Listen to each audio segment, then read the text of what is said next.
السلام عليكم، تبارك الله عليكم. مبروك عواشركم.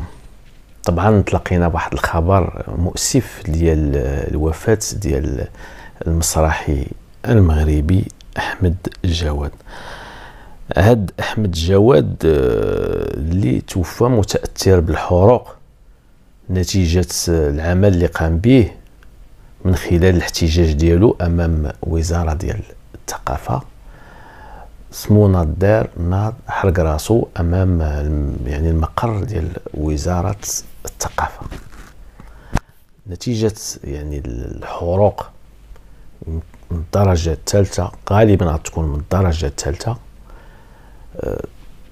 توفى. انا ملي وقعت الحادثة يعني كنت كنظن ان يعني باش يعيش صعيب، وإلا عاش غادي يعيش معذب، لان احراق الذات راه ما ساهلش. راه كتحرق غير بوطه ولا راه شحال وانت كداوي فيها، وبالاحرى بنادم يخوي عليه ماده حارقه ولا ماده كتشعل دغيا دغيا ويشعل، راه الحماق هذا، الهبال هذا. الدين الاسلامي محرم علينا يعني قتل النفس ديالك. قتل النفس من الله سبحانه وتعالى حرم قتل النفس الا بالحق، وبالاحرى نفسك حرم. الله عطاك الحياه وهو اللي ياخذها. هنا هي تحدي لاراده الله. نتمنى الله سبحانه وتعالى يتجاوز عليك، يتجاوز على هذا السيد هذا. كلنا عندنا مشاكل. شكون هذا اللي ما عندوش مشكل؟ شكون هذا اللي ما كيعانيش؟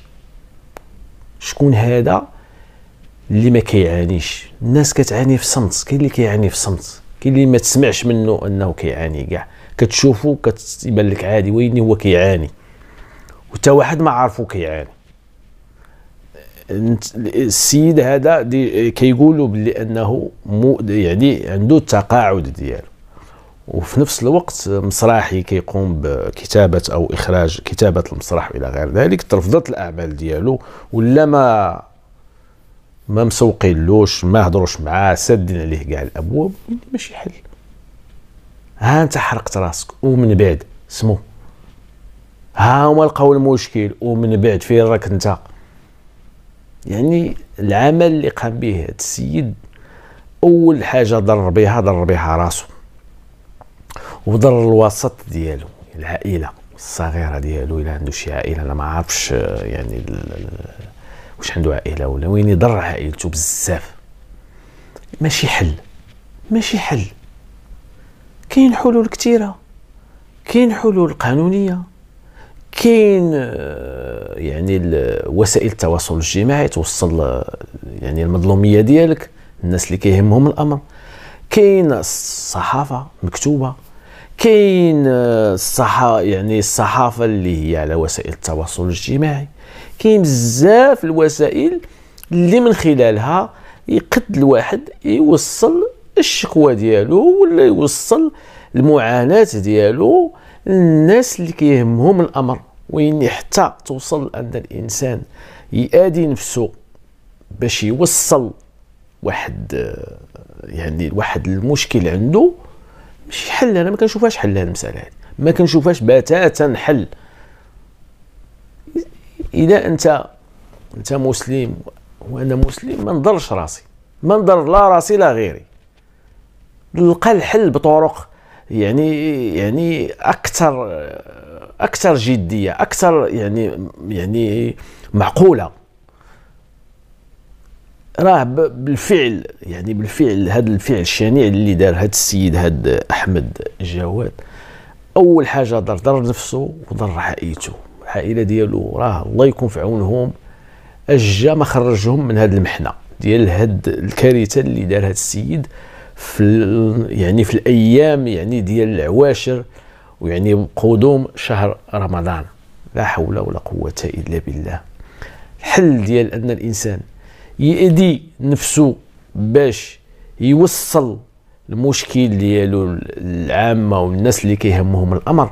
انا كنشوف هذه المساله هذه يعني كما كنقولوا يخبط خبطا عشواء. يعني هذا الشيء عشوائي، ما عنده لا اساس لا راس.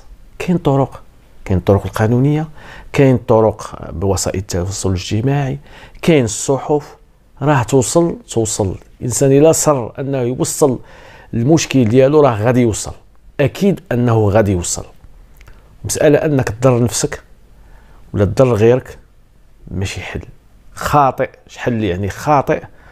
ومن بعد ما شكون اللي كيضيع الشخص نفسه. هذا السيد هذا بواحد الشكل بشع امام الملأ، يعني لا حول ولا قوة الا بالله. هاد الظاهرة كنت نشوفها في اواخر الثمانينات واوائل التسعينات في كوريا الجنوبية، في الطلبة كانوا يحتجوا على الحكومة نتاعهم، وكانت يعني كانت وسائل كبيره باش كيطفيو داك الطلبه اللي كيقوموا بهذا العمل. كاين اللي ماتوا، كاين اللي نقضوهم، وكنا نشوفوا عند الهندوس ولا عند الناس اللي ما عندهم ايمان، ما كيعرفوا لا ربي لا عبدو، يعني ناس ما عندهمش الدين الاسلامي. حنا عندنا دين، الله فوقنا كيحكمنا ديننا اللي هو الاسلام، واللي حرم اننا نقتلوا ذاتنا ولا حرمها ونوض ندير شي حاجه حرمها الله عليا.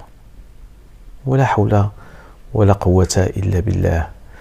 الله يتجاوز عليه. هادشي اللي بغيت نوصل لكم، والى اللقاء ان شاء الله الرحمن الرحيم في حلقه قادمه.